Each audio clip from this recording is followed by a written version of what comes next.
Hey guys, it's Thane here. Welcome back to Thrive and Peak. This is episode 3. I'm very excited to talk with you guys. This is going to be a Tuesday afternoon upload, so maybe Tuesday evening upload. I'm not too sure, but headed towards the end of the month. January is wrapping up. It's crazy. Let me know in the comments how your first month of 2026 is going. I know around this time our resolutions are doing the best in the first month, and let me know how yours is going. And yeah, this episode I wanted to focus on a thing I call, well, everyone calls it, but people pleasing. People pleasers unite. If you please everybody else but yourself, that's a slippery slope, and it's dangerous, and it's hard to even recognize when you are like that. Sometimes, like, self-awareness is one of the areas I always try to continuously improve in, because perfect doesn't exist. But yeah, it's very hard to even stay consistent with myself when it comes to people pleasing. Making sure I have adequate rest, making sure I'm genuinely okay. I 100% in consentful in all of my actions throughout my day, and that's not always the case. Sometimes I do things out of peer pressure or social pressure, worried about what the person's going to think of me if I say no. And that happens and if I'm being completely honest, if that that happens even with my kids sometimes, like I'm like, well, dude, like, but also like it depends. Like it's a slippery slope. Like sometimes you do have to dig deep, and sometimes you really have to be like, hey, I really got to pause the brakes on this, because if you can't take care of yourself, you can't take care of someone else. And in this video, um, I'm just going to focus on elaborating upon that and kind of just painting a picture and giving you guys more context on what I mean by um, people pleasing as a slippery slope. So, yeah, I think I've been people pleasing. You don't really know when you have it.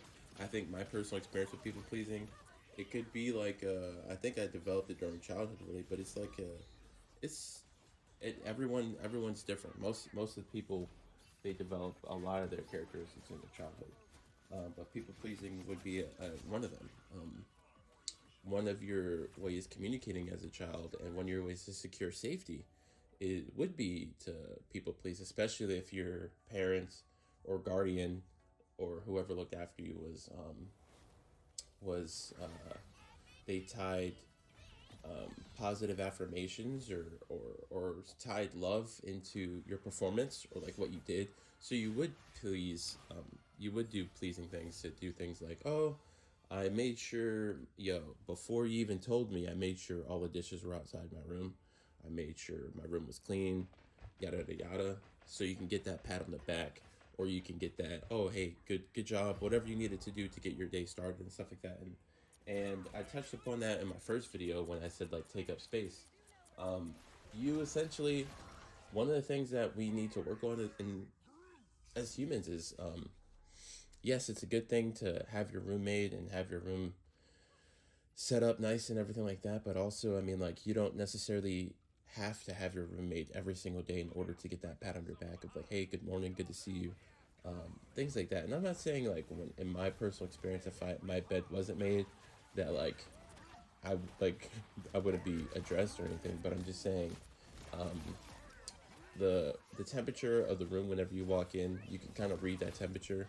That's another thing that we use when you regulate your nervous system.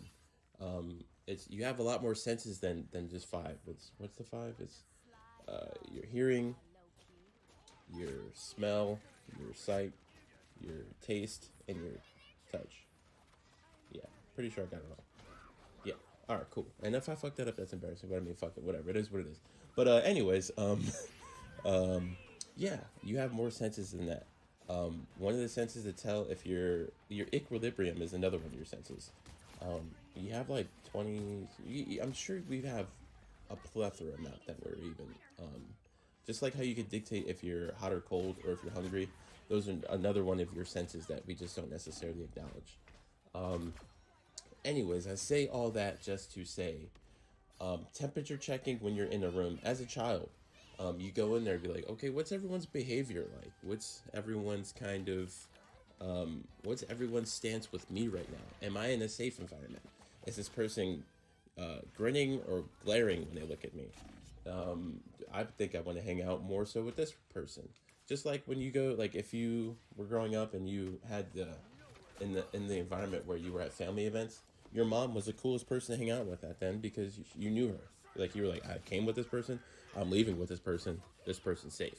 And then you started playing with your cousins or however it worked or whatever, but the other kids, and then so on and so forth. You found out who the safe adults were, and I mean, and one thing I love about modern society, one thing that we're doing great is we've been doing great at exposing the unsafe adults that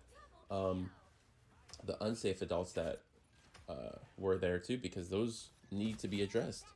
Those need to be addressed for when your kids go to those parties as well, and so on and so forth. Because this channel, my message is about breaking cycles, revealing cycles, pattern recognition, and just creating a good community, creating a good environment, and being the change I want to see in the world. And if you are like that, if you can if that resonates with you, please subscribe and leave a comment. And it doesn't necessarily matter when you hear this.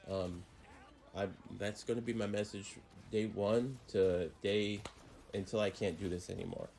So I'm very passionate. I'm very honored. I'm very humbled to be here. So thank you very much for listening. Thanks for tuning in. I appreciate you. This has been Thrive and Peak, and I shall see you on the next one. Thank you.